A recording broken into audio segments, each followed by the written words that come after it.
This is a great chapter. Every word that was said in this chapter means something to the story. The setup is great. If Oda will use even 30% of it, then this arc will be great.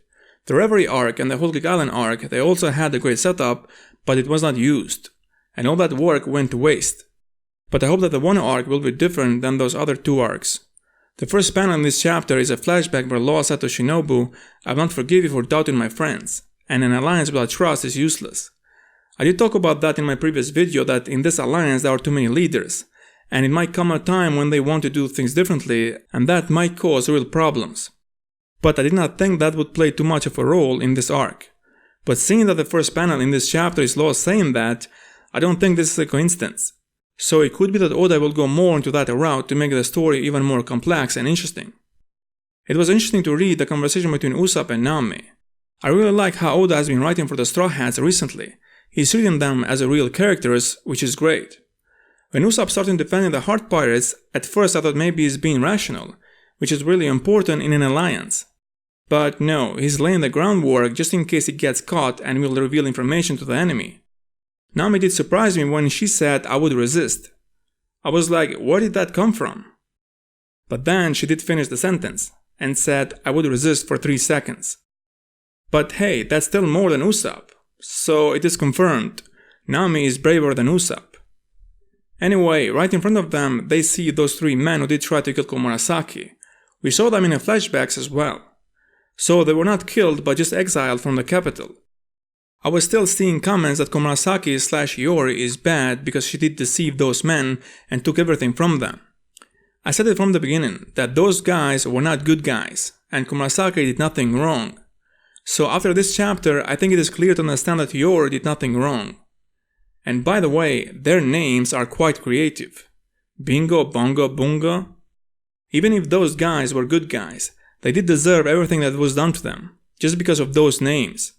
Their names are the biggest crime in Wano.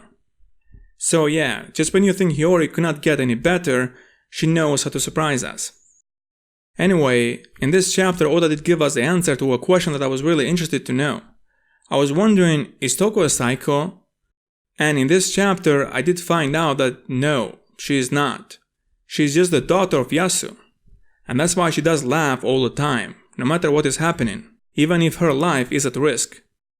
It was interesting to read that Yasu does help a lot of people in the town. And while you are reading that, you are probably thinking that, oh, this guy is great. And out of nowhere, Oda does reveal that he sold his daughter. At first, it looks really bad on Yasu, that he sold his daughter into prostitution. But before I talk about that, let's talk about the writer's perspective. Oda did a great job here. I know that it does not sound good to hear that a father sold his daughter, but in terms of storytelling, this is great. Because you don't want one-dimensional characters, that they are 100% good or 100% bad, or that they always do what it is expected of them. That would be really boring. And then, what's the point of reading the story, when you know that good characters will always do good things, the right things, and bad characters will do bad things? So that's why I think Oda did great in this case. And now let's talk about what Yasu did. I am sure that he had 2 choices. Let Toko starve to death, or sell her. Yes, selling her is really bad, but she will be alive. So I understand his point of view. The other interesting thing about Yasu is that Oda did bring up a couple of times who he is. So based on that, I think he is someone important. Otherwise, there is no point paying that much attention in this chapter to his case. And then we go to the prison, where Luffy and the old man are still fighting. It was really funny when Luffy is taking out those guys and screaming, "Wrong, wrong, wrong." If he is defeating them in the wrong way, can you imagine what he will do to them in the right way? That comment from Queen was really interesting when he said, "Hey, you are taking too many down, you fool." I know that Queen did organize this so he can be entertained, but still, based on that comment, it seems that he is rooting for Luffy to learn how to use advanced haki. Anyway, night has come and they are resting, and the old man asks Luffy, why do you want to fight Kaido? And before Luffy does answer, he takes out those guards with King's haki. That scene is really funny. You don't expect King's haki to be used for things like that. You want some quiet time or someone is being annoying? Just use King's haki. It did remind me when Luffy was fighting Katakuri, and they both used King's haki to knock out those unwanted spectators. There are a couple of things that the old man said that are very important. My favorite thing in this chapter is when the old man said, "That was close. I had already accepted the fact that I would die a dog's death here." This scene is epic.